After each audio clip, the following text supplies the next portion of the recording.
Hola, ¿qué tal? ¿Cómo están? Bienvenidos a otra edición de Hablemos de Ciencia. Hoy vamos a hablar con varios investigadores de todo el país. Vamos a empezar con el doctor Juan Martens. Él nos estuvo visitando aquí en CONACYT para comentarnos acerca del trabajo que él viene realizando en el ámbito de la investigación científica. El doctor Juan Martens es investigador categorizado del Sistema Nacional de Investigadores del Paraguay, SIGNI, del CONACYT, y ha desarrollado varios proyectos de investigación con apoyo del programa Prociencias del CONACYT también. Actualmente él se encuentra desarrollando dos proyectos sobre lo que es el crimen organizado y el tema de la criminología. Entonces, sobre estos temas estuvimos conversando con el doctor Martens aquí en las oficinas de CONACYT. Vamos a empezar hablando con él sobre los desafíos que enfrentan los investigadores en Paraguay y su trayectoria en el mundo de la ciencia. También va a compartir con nosotros la importancia de divulgar la ciencia y las principales líneas de investigación que ha venido desarrollando a lo largo de su carrera. Así que vamos a continuación con esta primera parte de la entrevista con el doctor Juan Martens. Creo que en Paraguay el gran desafío es que hay que combinar siempre hacer ciencia y hacer divulgación científica. O sea, creo que tienen que ir de la mano estas dos cuestiones, porque de lo contrario, lo que hacemos, por más de que se publiquen en revistas científicas, en revistas de impacto, muchas veces luego en inglés, no se traduce en un conocimiento cotidiano, no se traduce en una discusión. Por eso creo que uno de los desafíos centrales que yo un poco trato de hacer en mi día a día es combinar las dos cosas. Ciencia por un lado, haciendo, ¿verdad? Y por otro lado, divulgación científica ya hablando en términos más sencillos, poniendo a disposición de la gente, de los medios de comunicación. Y en ese sentido, mi trayectoria personal creo que ayuda. Yo estudié comunicación, trabajé en medios de comunicación y entonces tengo un lenguaje que muchas veces ayuda. Estoy pensando en títulos cuando me hacen entrevistas, estoy pensando en epígrafes y creo que eso fortaleció un poco esta idea de poner sobre la mesa en el debate público los resultados de las investigaciones que vengo realizando. Pero es un desafío porque lleva tiempo y exige un entrenamiento también diferenciado. Por eso que yo celebro un poco que el CONACYT tenga un departamento que se ocupe de tratar de acercar también a investigadoras e investigadores al ámbito un poco más masivo, porque necesitamos que la gente adhiera, necesitamos presupuesto público, necesitamos legitimación y únicamente esto vamos a lograr teniendo también el reconocimiento ciudadano, ¿no? Entonces, yo investigo cárceles, que es mi primera línea de investigación desde hace 22 años. Entonces, mi primer ingreso a cárceles, artículos, trabajos datan ya de esa época, que luego fortalecí con la tesis doctoral que de nuevo hice en cárceles sobre trayectorias delictivas y desistimiento criminal, es decir, las condiciones que permiten que una persona que tiene carrera delictiva, que empezó, continúa en el delito, tenga ganas o no de terminar y cuáles son estos factores que influyen. Entonces esa es una de mis grandes líneas de investigación. Muy vinculada a esa línea de investigación de cárceles, yo trabajo delincuencia organizada y delincuencia de alto riesgo. Esta es la línea que tiene como más masividad. Estudio primer comando capital, estudio EPP en su momento, hice una etnografía en el EPP, con relación al EPP, y aquí también sin el CONACYT yo creo que no hubiese producido tanta ciencia, porque con las estancias de investigación del CONACYT fui a varias universidades de Brasil, hice intercambio con colegas con quienes me reúno y sigo trabajando. De hecho, hoy formo parte del plantel estable de una maestría en estudios criminológicos en la Universidad de Maranhão. O sea, y todo esto es producto, en primer lugar, del trabajo en investigación y de la facilidad que dio el CONACYT de hacer intercambio con las estancias de investigación y que son vínculos que se crearon, ¿no? Esa es mi segunda línea, un poco de delincuencia organizada. Y la otra línea guarda relación con la violencia y la inseguridad en general, ¿no? Que en esta última línea trabajo sí con datos más cuantitativos. Gracias al CONACYT hicimos también una encuesta nacional de victimización que se realizó después de muchísimo tiempo. Paraguay no tenía ningún dato. De hecho, hasta ahora esa encuesta es la única que se hizo pública. Desde el 2017 no tenemos otra encuesta. Prepandemia se hizo una encuesta, los resultados no se volvieron a publicar, no sabemos qué pasó. Entonces, en mi trabajo voy combinando, por un lado, en estas dos primeras líneas, y uso estrategias más cualitativas y una estrategia etnográfica, que es una estrategia de permanencia en el campo, estar en los lugares, observar, sentir todo lo que ese campo siente y observa. Y en la línea más de violencia e inseguridad urbana, datos cuantitativos, que son encuestas, censos, cuyos resultados son un poco más generalizables y se difunden, y a la gente le gusta más todavía hasta ahora lo cuanti. Es la ciencia más arraigada, entonces también cada tanto tratamos de producir datos cuantitativos. En la del 2017 con fondos de CONACYT, el año pasado hicimos una con fondos de la cooperación norteamericana, el INECYT y la Corte Suprema de Justicia. Se estará por publicar también estos resultados últimos, y ahí estamos comparando los resultados del 2017 con los resultados actuales, y va a marcar la tendencia de aumento, disminución de toda la cuestión de la violencia urbana.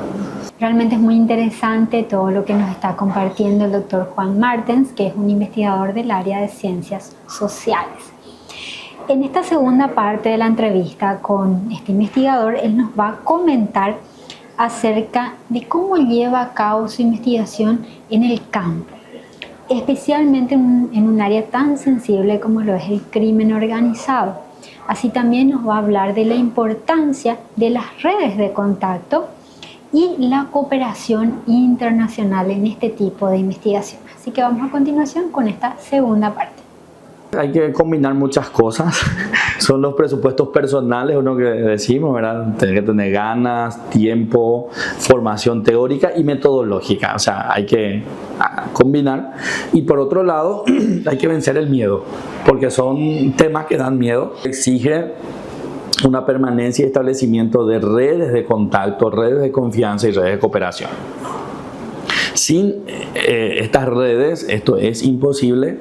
Por eso le comentaba a tu compañera, uno pasa mucho tiempo en el campo. Yo doy clases en frontera. Una de mis estrategias de inserción en zona de cultivo de marihuana, que era muy difícil de penetrar como un observador externo, mi estrategia fue ir a una universidad fronteriza a dar clases, donde algunos de mis alumnos o eran cultivadores o sus familiares son cultivadores, y de hecho hace 6 años de esa primera inserción a través de esa estrategia, hoy tenemos publicaciones con alumnos a nivel nacional e internacional, y estamos también discutiendo en la ciudad estas implicaciones, por ejemplo, del cultivo de la marihuana, ¿no?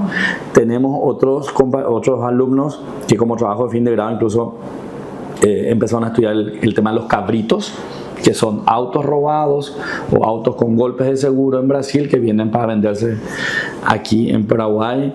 Esto también fue presupuesto personal, porque era una persona que tenía cierta fortaleza, ganas, ¿no? Y hizo incluso una investigación-acción trasladando desde Brasil a Paraguay un auto robado, con todo lo que esto implica, ¿verdad? Negociaciones, coima, extorsión en todo el trayecto. Eso está súper documentado. Entonces, respondiendo así más concretamente a tu pregunta, es tener esta estrategia de acceso al campo. Ese es lo primero. Alguien, en la literatura te dice portero, alguien te tiene que abrir la puerta o tener que buscar una estrategia de inserción.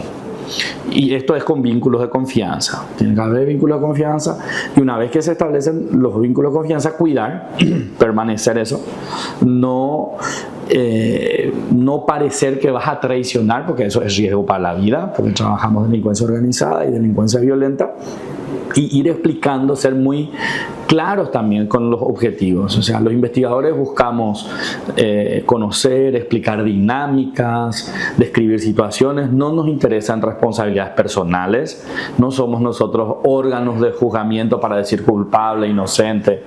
Eso se explica muy bien y hay una buena receptividad. O sea, generalmente hay una muy buena receptividad. De hecho, tenemos interlocutores que forman parte, en su momento formaban parte del EPP, forman parte del primer comando de la capital, siguen formando parte de algunos de estos grupos, pero que con estos vínculos de confianza colaboran y permiten que se publique, ¿no?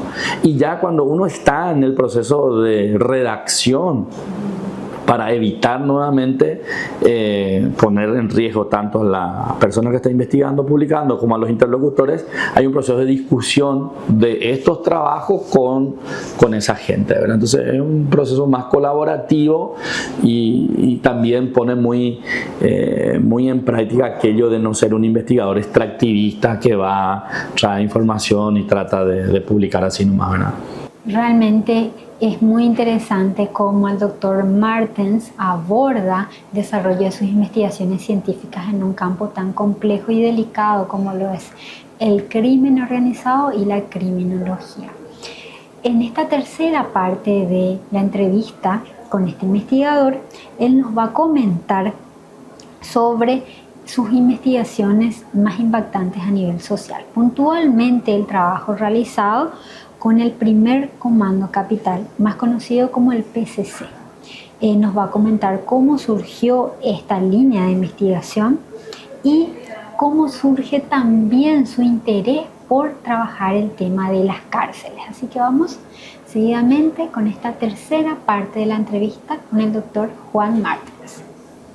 Ahora tiene mucho, en los últimos 5 años, es la investigación sobre el primer comando de la capital, ¿no? Es el PCC, y esto surgió, empecé a investigar en el 2019, yo terminé la tesis doctoral en el 2017 en cárceles, luego ahí surgían unas cuestiones que quería profundizar y justamente era lo del PCC.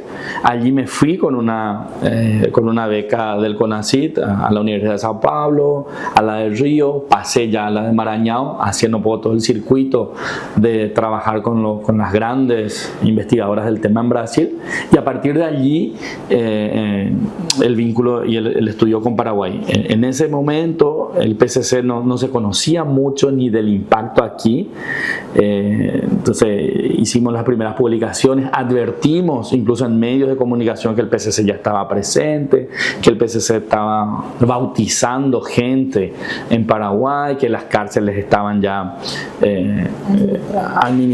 coadministradas con el PCC. Entonces esa es la que tuvo, y hasta ahora, porque desde entonces hasta ahora se mantiene como que muy vigente, y esa es la que tiene como mucha difusión y contrasta un poco muchas veces, y allí la investigación tiene una función también crítica, o sea, porque contrasta muchas veces el discurso oficial, contradice el discurso oficial.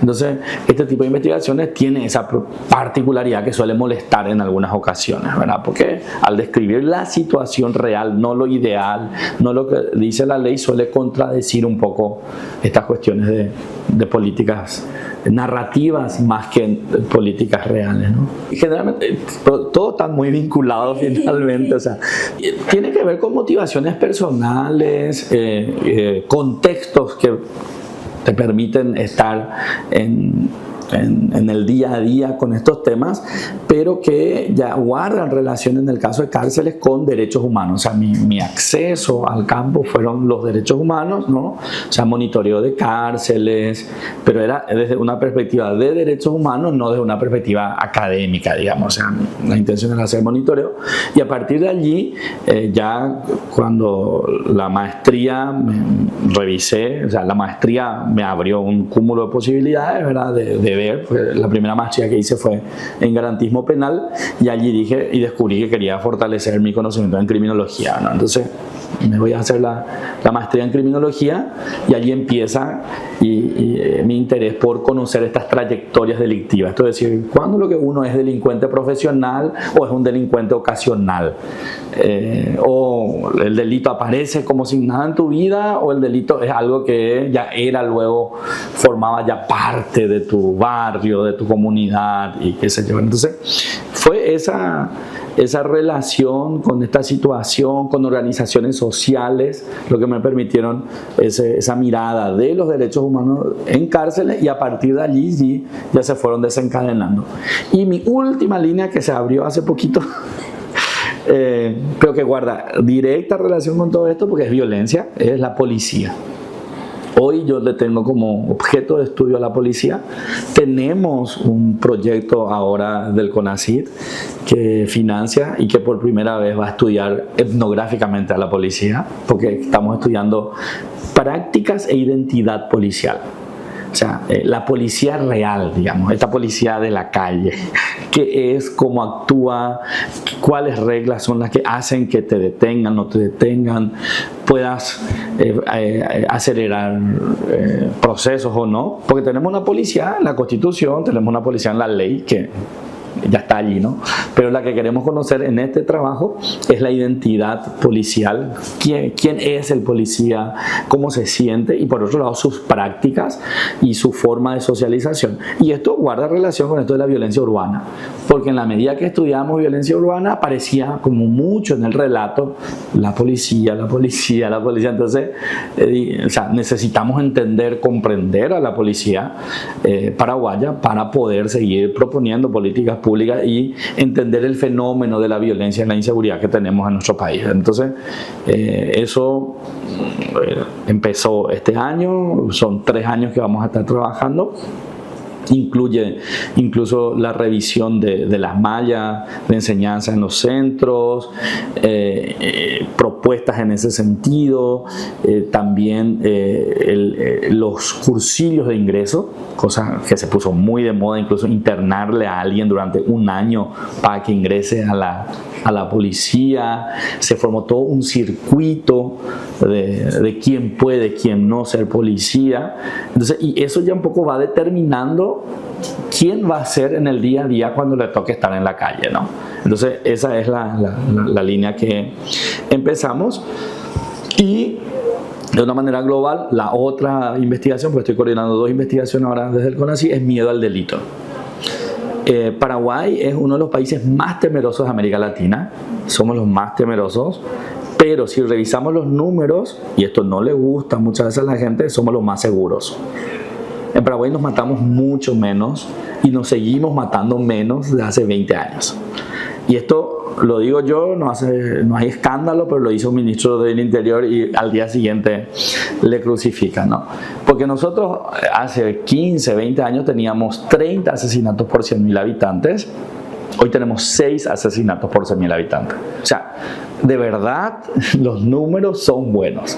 Si pudiésemos hacer divulgación científica y difusión gubernamental, esto es para vender y los datos están allí. Entonces, en esa línea un poco lo que nos estamos preguntando es si esta es la situación real, ¿por qué tenemos tanto miedo?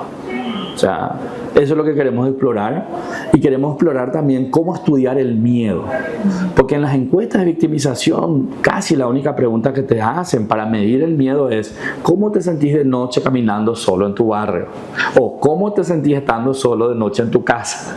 Entonces, que son preguntas que dan una tendencia pero que faltan profundizar. Entonces, en esa línea del miedo, poco queremos entender si los medios de comunicación impactan, si las fake news impactan, si las redes sociales impactan más que la radio, que la TV. Entonces, esa es la discusión y que nos va a permitir un panorama un poco más global de comprender del por qué en Paraguay seguimos, a pesar de estos números, teniendo tanto miedo. Entonces, si vos te pones a pensar mismo en tu barrio, un asesinato es muy infrecuente. Tal vez un robo, tal vez alguien que te saque el celular, ese tipo de cosas sí vamos a tener con mayor frecuencia, pero un asesinato no es frecuente, ¿no? Y en ese sentido los estándares internacionales le ubican a Paraguay como más seguro incluso que Uruguay. que tiene como una fama mucho más de una sociedad segura, ¿no? Pero nuestros números están muy por debajo de Uruguay, ¿no? Y ahí combinamos también datos, o sea, estrategias cuantitativas y cualis estamos combinando allí, porque a la gente le gusta esto, en ese tipo de cosas de miedo y tal, números. Entonces estamos haciendo un desafío con nuestro equipo de investigación y por eso nos propusimos hacer también estrategias cuantis para poder sacar números y decir tanto por ciento, porque estas afectaciones a la vida, que es el bien más preciado que tenemos, no se dan de una manera muy frecuente, si bien sufrimos lo que se llama una victimización colectiva. Si bien a mí no me pasó y no pasó en mi barrio, yo siento que estoy en peligro, y al sentir que estoy en peligro yo modifico mi conducta, no salgo, no voy a un lugar, no le dejo a mis hijos e hijas salir. O sea, crea un problema de disfrute de derechos, de libertades, crea un problema de que la gente deja de hacer cosas que hacía, incluso se deja de hacer deporte. O sea, tiene efectos en la salud física. Entonces es muy preocupante. Por eso también, por suerte, tenemos la financiación allí de CONACYT para estudiar estas dos cuestiones que hacen a la violencia y la inseguridad ahora.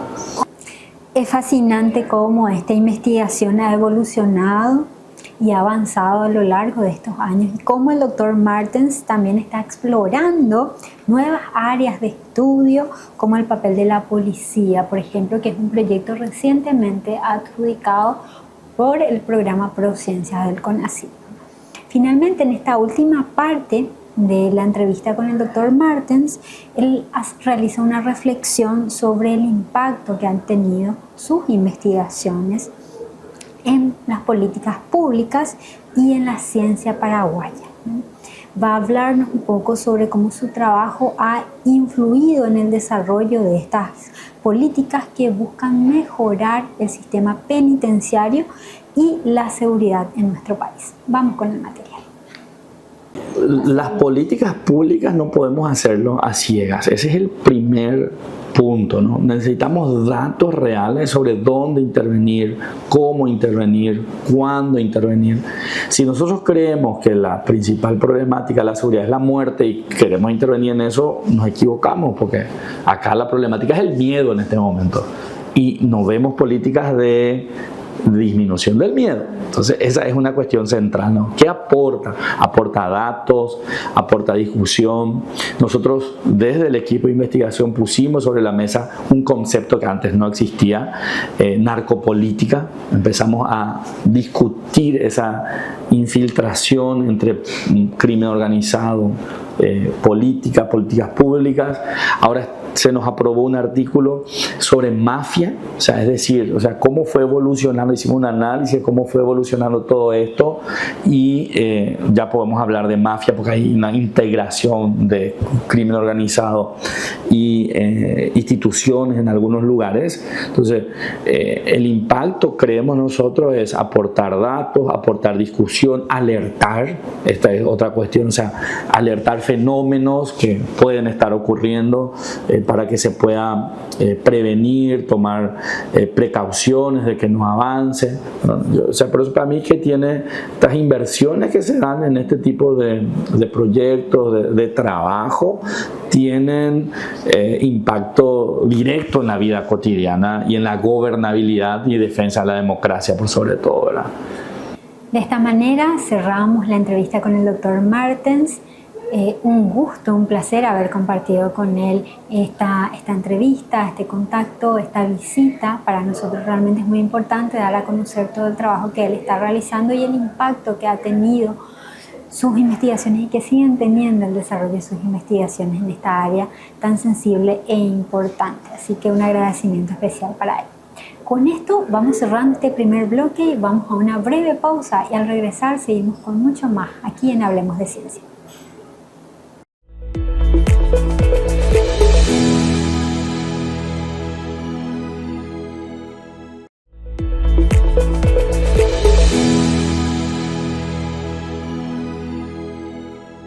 Ya estamos de vuelta con el segundo bloque de Hablemos de Ciencia. Ahora vamos a ir nuevamente al este del país porque visitamos la Universidad Nacional del Este y allí hablamos con varios investigadores sobre el trabajo que están realizando actualmente con apoyo del CONACYT.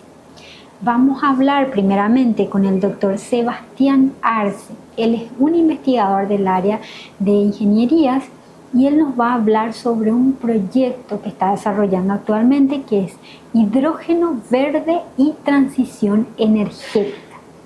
Nos va a comentar un poco sobre este tema que él está desarrollando actualmente y nos va a explicar sobre los objetivos del proyecto, qué es el hidrógeno verde y por qué es clave para el futuro energético del Mercosur. Así que vamos a continuación con esta primera parte de la entrevista con el doctor Arce. El proyecto trata del hidrógeno verde y transición energética, los desafíos a nivel tecnológico, marco regulatorio y descarbonización a nivel de Mercosur. Ese es el objetivo del proyecto. El hidrógeno verde trata de la producción del hidrógeno utilizando fuentes de energías renovables. Existen diferentes fuentes para producir el hidrógeno, ¿verdad? Entonces aquellas fuentes que utiliza, por ejemplo, el gas natural para producir el hidrógeno, se lo califica como hidrógeno gris. Entonces, en función a las diferentes fuentes, se tiene un abanico de colores del tipo de hidrógeno. Existe una necesidad urgente a nivel global, y eso nos incluye a nosotros, ¿verdad?, de la necesidad de la descarbonización. Cada día la contaminación del ambiente, del efecto estufa que resulta de la producción de los combustibles fósiles, ¿verdad? En algunos países se establecieron metas de sustituir estas fuentes por el hidrógeno, por ejemplo, que es menos contaminante, que favorece al medio ambiente y propicia también un ambiente más limpio para la salud, para las personas también. Este proyecto tiene una duración de 2 años, con financiación del CONACYT, y estamos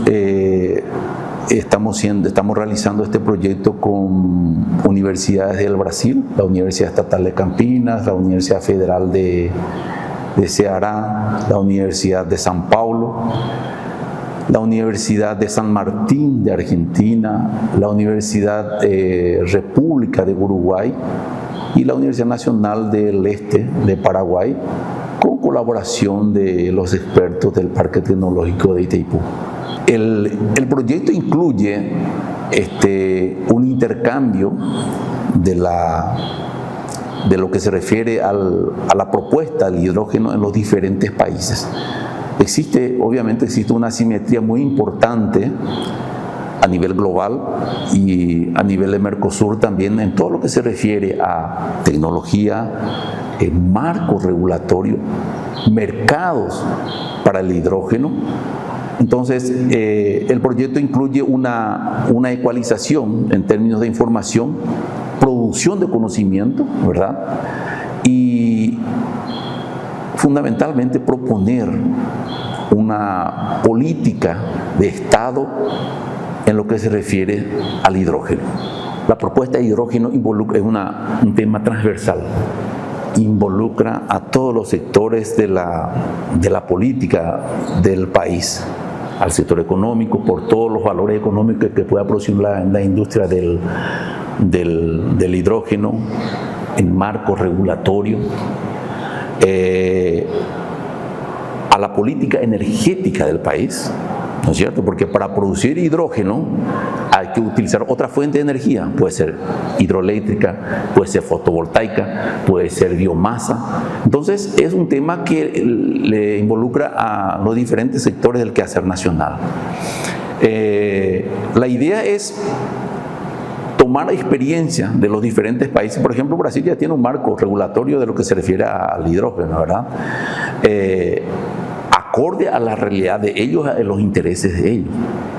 Nosotros tenemos que hacer una prospección de nuestra realidad a la luz de lo que vamos a tener de la información de los vecinos, ¿verdad? Y en función a eso proponer una política de Estado. Entonces hemos de conversar con ANDE, con la INTN, con el Ministerio de Economía, en fin, con todos los actores que involucra el hidrógeno. Qué interesante realmente todo el trabajo que está haciendo el doctor Arce en el este del país. Pero en esta segunda parte él nos sigue contando sobre los desafíos que actualmente él enfrenta en el desarrollo de esta investigación que actualmente está ejecutando. Así que él nos va a hablar por qué es importante utilizar el hidrógeno verde como fuente de energía y qué desafíos enfrenta Paraguay en cuanto a la tecnología necesaria para su producción. También mencionará el financiamiento clave que recibe del CONACYT para llevar adelante este proyecto. Escuchemos esta segunda parte.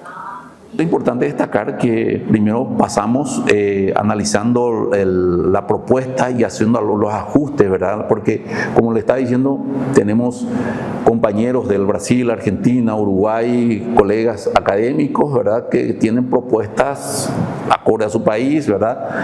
Y en la elaboración de un proyecto que le involucre a los que estamos participando en ese proyecto. Luego hemos realizado reuniones aquí a nivel de UNE para conformar los diferentes investigadores con los diferentes temas que cada tarea que va a ejecutar. Y nos estamos reuniendo una vez por semana, reunión presencial, muchas veces, más de una vez nos hemos reunido virtualmente, fuera de la reunión presencial. Tuvimos una reunión con los expertos del Parque Tecnológico de Itaipú para hablar más en función a las tecnologías del hidrógeno y que nos puedan hacer un panorama de lo que está pasando en lo que se refiere a hidrógeno a nivel global. Surgen muchos cuestionamientos. En un principio, la propuesta del hidrógeno verde viene en Paraguay por causa de que tenemos excedentes de energía hidroeléctrica. Ese excedente tiene una ventana de tiempo que va a desaparecer. Entonces, en ese contexto hay que analizar, luego de esa ventana, a qué consumidor priorizar en el suministro de energía eléctrica. Es urgente la descarbonización de nuestro país. Todos sufrimos el tráfico y lo que produce el tráfico que usa combustible fósil. Entonces se va a tener que hacer una evaluación, ¿verdad?, de nuestra realidad y los potenciales fuentes de producción y mercado de nuestro país. No podemos negar que tenemos mercado de consumo de hidrógeno en nuestro país. La descarbonización, para la producción de abonos, en fin, por más que sea mínimo el uso del hidrógeno en las industrias, el acero principalmente, sustituir estas fuentes, en fin. Todo eso va seguramente, o sea, nos proponemos hacer una radiografía de eso y de alguna manera visualizar para qué lado debemos de irnos en lo que se refiere al hidrógeno. El financiamiento del CONACYT, puede ser que me equivoque con el valor, creo que son 500 millones de guaraníes, que se va a distribuir entre los investigadores, en los workshops que vamos a realizar en los diferentes países. Y en fin, en la UNE creo que estamos 7 investigadores, ¿verdad?, en diferentes niveles. Ese valor tiene que cubrirlo el costo administrativo también, que es importante. Es el financiamiento, pero aún así es un recurso muy importante para un tema muy importante. Realmente muy interesantes las reflexiones del doctor Sebastián Arce. Sin duda estamos en una encrucijada energética y el hidrógeno verde puede ser una de las claves para lograr esta descarbonización del Mercosur. Para cerrar, este investigador nos va a dar su opinión sobre si Paraguay tiene ese potencial de convertirse en un productor de hidrógeno verde en el futuro. Además, nos va a comentar sobre cómo la Universidad Nacional del Este está fomentando y está formando investigadores en esta área de estudios. Así que vamos a continuación con esta última parte de la entrevista. En verdad, la tecnología lo dominan los países muy desarrollados, ¿verdad? Alemania, Japón, en lo que se refiere a tecnología de producción de hidrógeno. Toda América Latina prácticamente se maneja en parques equipados con equipos de Japón o de Alemania. Y son parques experimentales, ¿verdad? Y claro que en la medida, en lo que se refiere a Itaipú, por ejemplo, el Parque Tecnológico de Itaipú, la idea es justamente comprar esos equipos también de Alemania y que esos equipos puedan producir, pueda formar profesionales que entiendan todo lo que es relacionado al hidrógeno, ¿verdad? Todo lo que se refiere a capacidad de producción, riesgo asociado, inclusive futuramente transformar este laboratorio del PTI en un laboratorio de certificación. Si llegamos, porque algunas industrias están bien avanzadas ya en lo que se refiere a la instalación del hidrógeno, ¿verdad? De planta de productora de hidrógeno.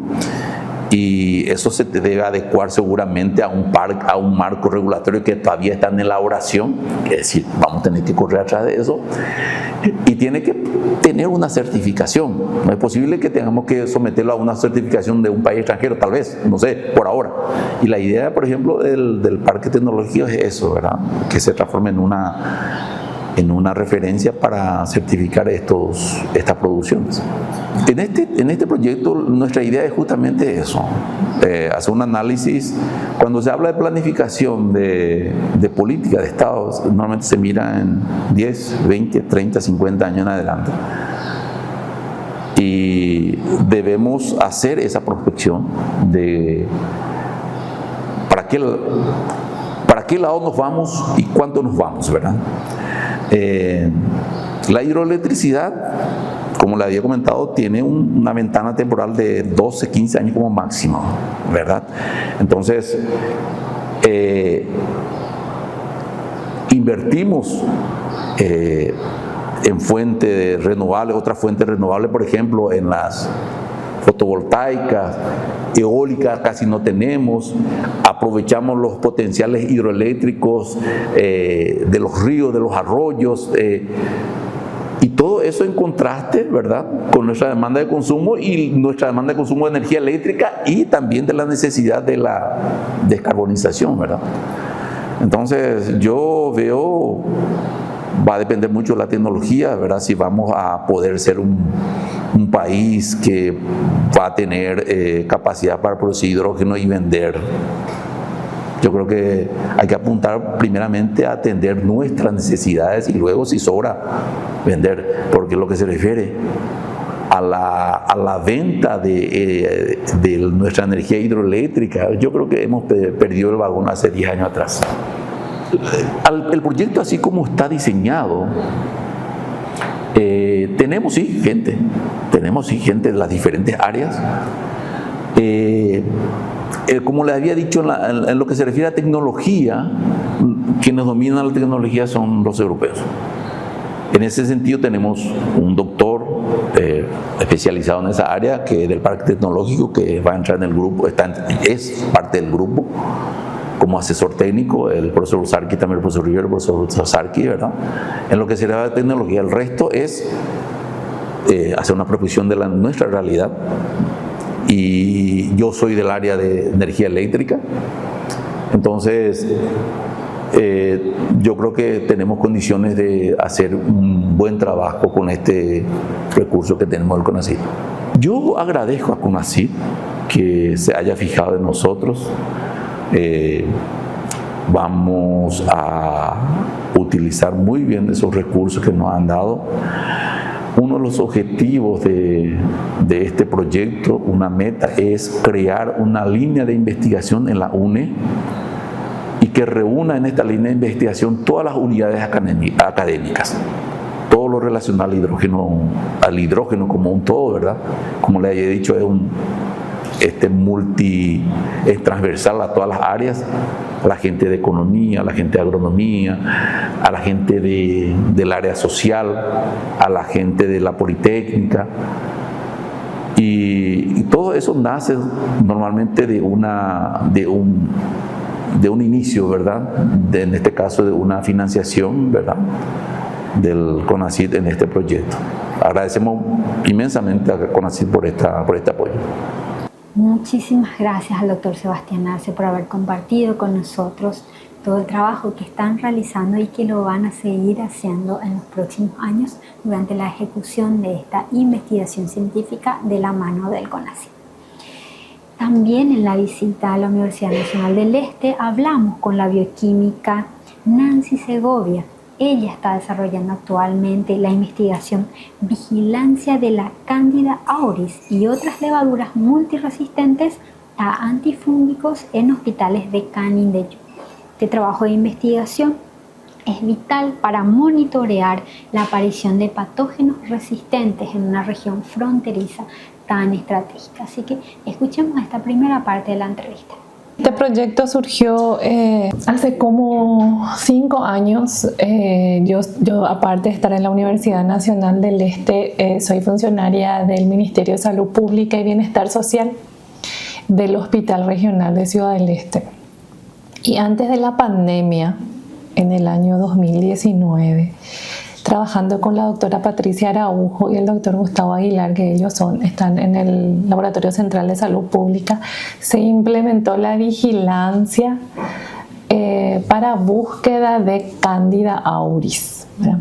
Cándida auris es una levadura, es un hongo que nosotros, en realidad la cándida en sí es un hongo que nosotros portamos los humanos de manera natural. Y nosotros le llamamos a eso la microbiota normal, ¿verdad? Entonces, nosotras las mujeres, por ejemplo, tenemos la Candida albicans en la vagina, que cuando hay un desequilibrio se produce la famosa candidiasis, para que te ubique un poco, ¿verdad? Pero esa especie de cándida, la Candida albicans es entre comillas, la más buenita. Hay muchísimas especies de cándida. Y hay alertas epidemiológicos a nivel mundial de esta Cándida auris, que es una cándida que no es parte de la microbiota normal, pero se comporta igual. O sea, primero ella coloniza, que ella está ahí presente, y después ella ataca. Y el problema y entonces, ¿qué hizo el Laboratorio Central como ente rector?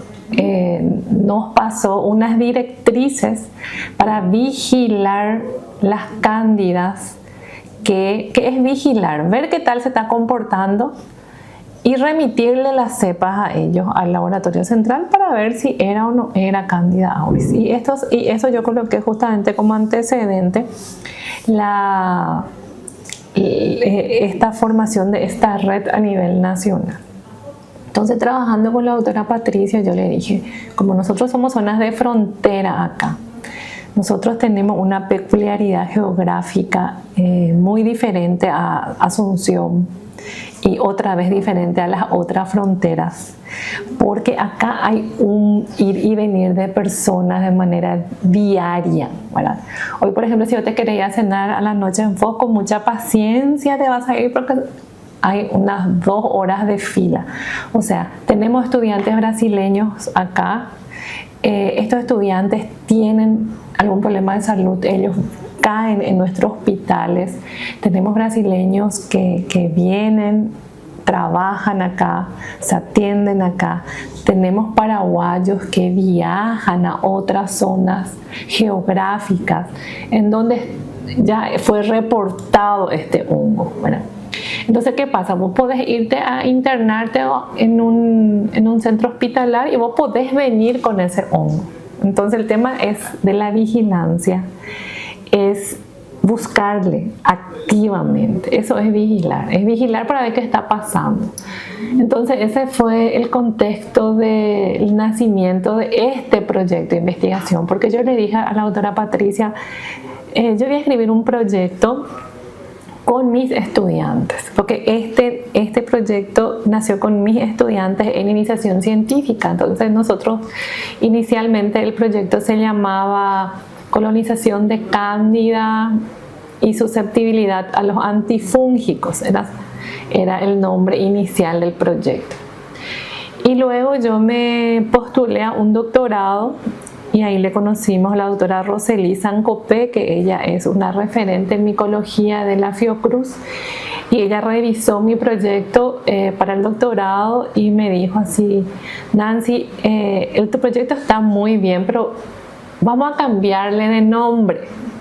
Entonces con la doctora Rosely, ella fue la que sugirió la vigilancia de Candida auris para darle esa importancia a la Candida auris y otras levaduras multiresistentes. ¿Por qué? Porque puede ser que no le encontremos a la Candida auris, pero las otras también se están comportando ya con un perfil de resistencia a los antifúngicos. Entonces ahí hablamos con el doctor Gustavo Aguilar, que es el especialista en toda la parte de antifúngicos del Laboratorio Central, y él me dijo: bueno, Nancy, yo soy su alumna hace muchos años, yo me formé en el Laboratorio Central. Cuando me gradué, me fui allá un año y medio, y ella era mi tutor en la pasantía, y me dijo: bueno, entonces nosotros lo que tenemos que hacer es dejar la capacidad instalada en Alto Paraná de hacer la microdilución y las pruebas de susceptibilidad a los antifúngicos, que es algo que nosotros todavía no estamos realizando acá, ¿verdad? Entonces lo que generalmente nosotros hacemos, hacemos la identificación por medio de agar cromogénico o otras técnicas más sencillas, pero la parte de la microdilución para los antifúngicos todavía no estamos haciendo.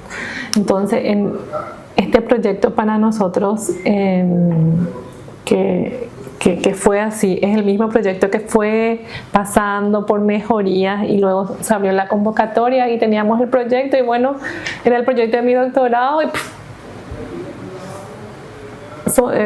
enviamos, ¿verdad? Entonces antes de enviar nos pusimos en contacto con la doctora Graciela Lirt y la doctora Juanita Hortellado del Hospital de Clínicas para que no se haga solo en frontera y tenga una mayor relevancia a nivel país, porque Clínicas tiene otra vez otra característica, que recibe pacientes de todo el país. Entonces al recibir pacientes de todo el país, no quiero decir que estamos muestreando el Paraguay, porque no es, va a ser un error, no es correcto decir, pero no, el Hospital de Clínicas no atiende pacientes exclusivamente, es de Asunción, ¿verdad? Entonces la idea era o Clínica o IPS Central, pero en IPS Central la burocracia es mayor. Hoy nosotros tenemos un equipo bien interesante. Yo trabajo en el Laboratorio de Biología Molecular del Ministerio de Salud. O sea, yo salí del hospital regional en la pandemia y estoy actualmente con mi vínculo por el Ministerio de Salud. Estoy trabajando en el Laboratorio de Biología Molecular, y ahí hubo también una suerte de coincidencia interesante por el área de formación de la gente. No tanta coincidencia, porque ahí yo hago más gestión. Yo soy la coordinadora del laboratorio, entonces yo hice la selección de las personas que ingresan, y una de las chicas está en el IPS de Ciudad del Este. Entonces nosotros... ella me dijo: yo quiero también hacerle nuestra terapia, porque son pacientes de la terapia.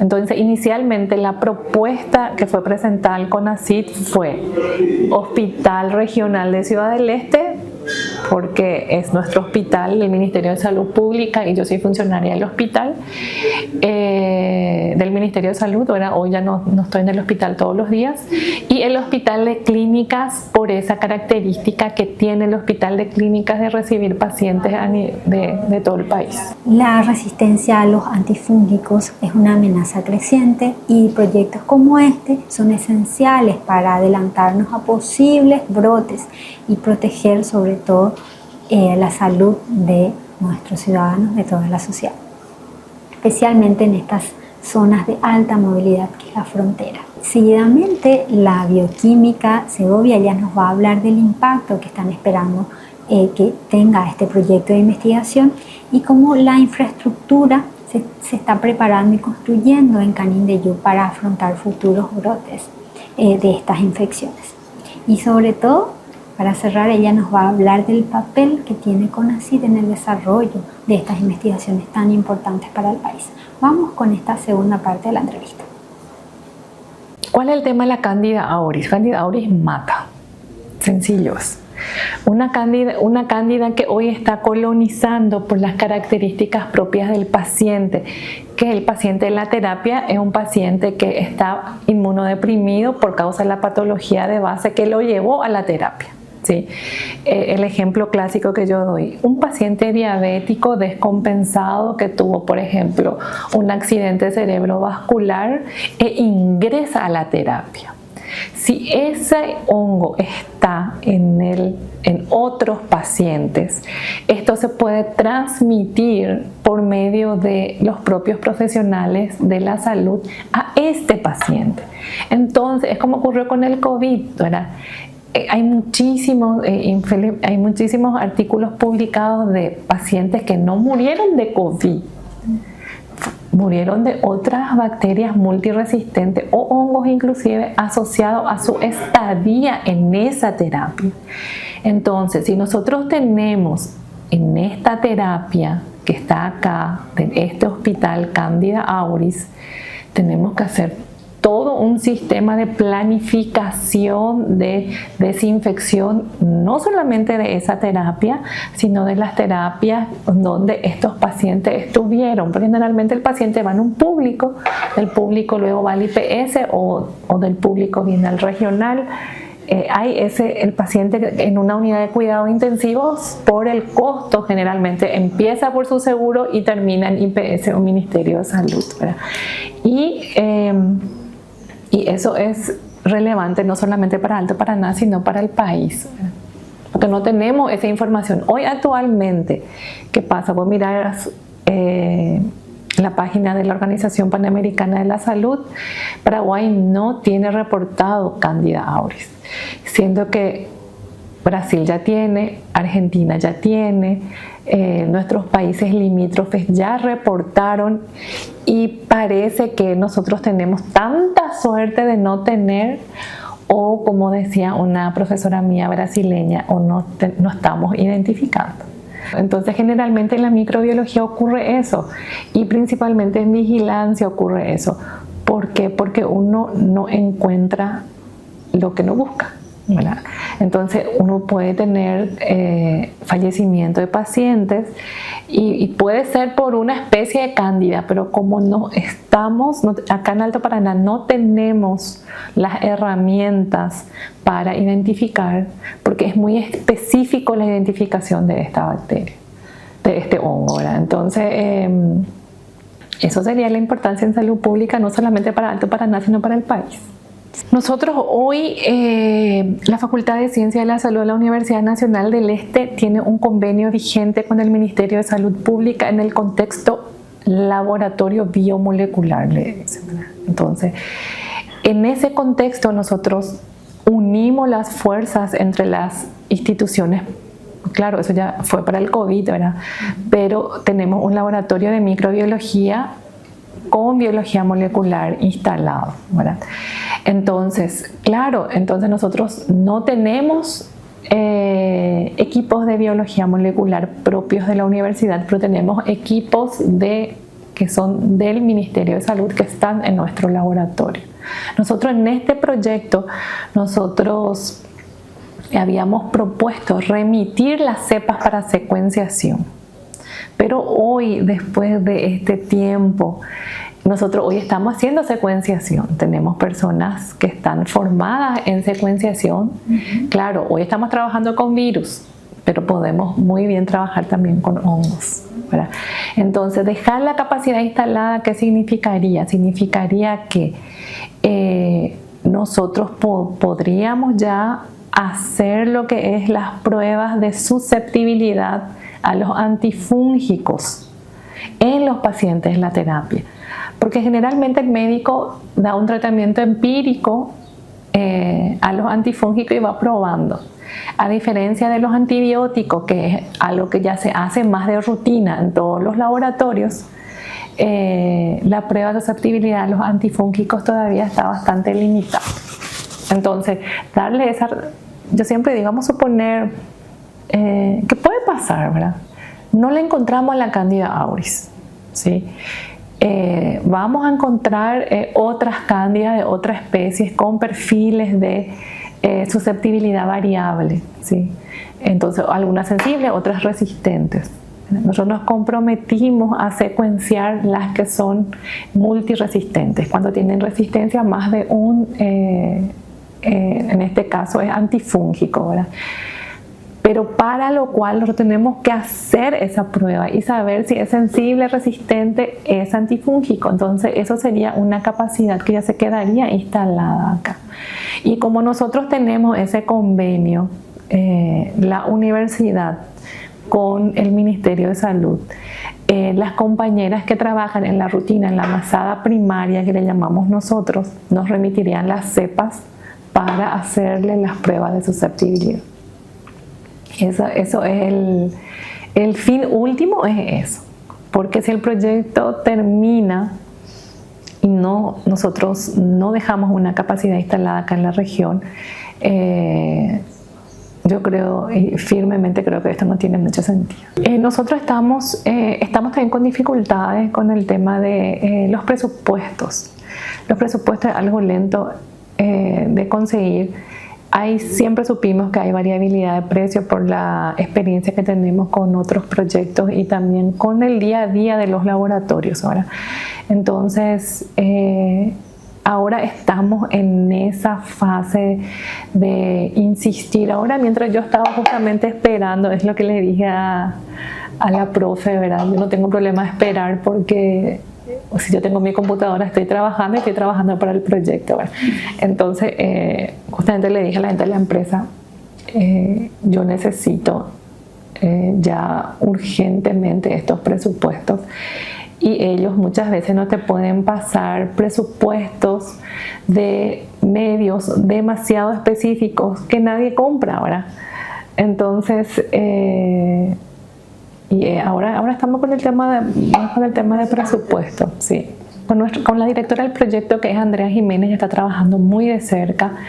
Nosotros es lo que hablamos con Andrea desde un inicio, ¿verdad?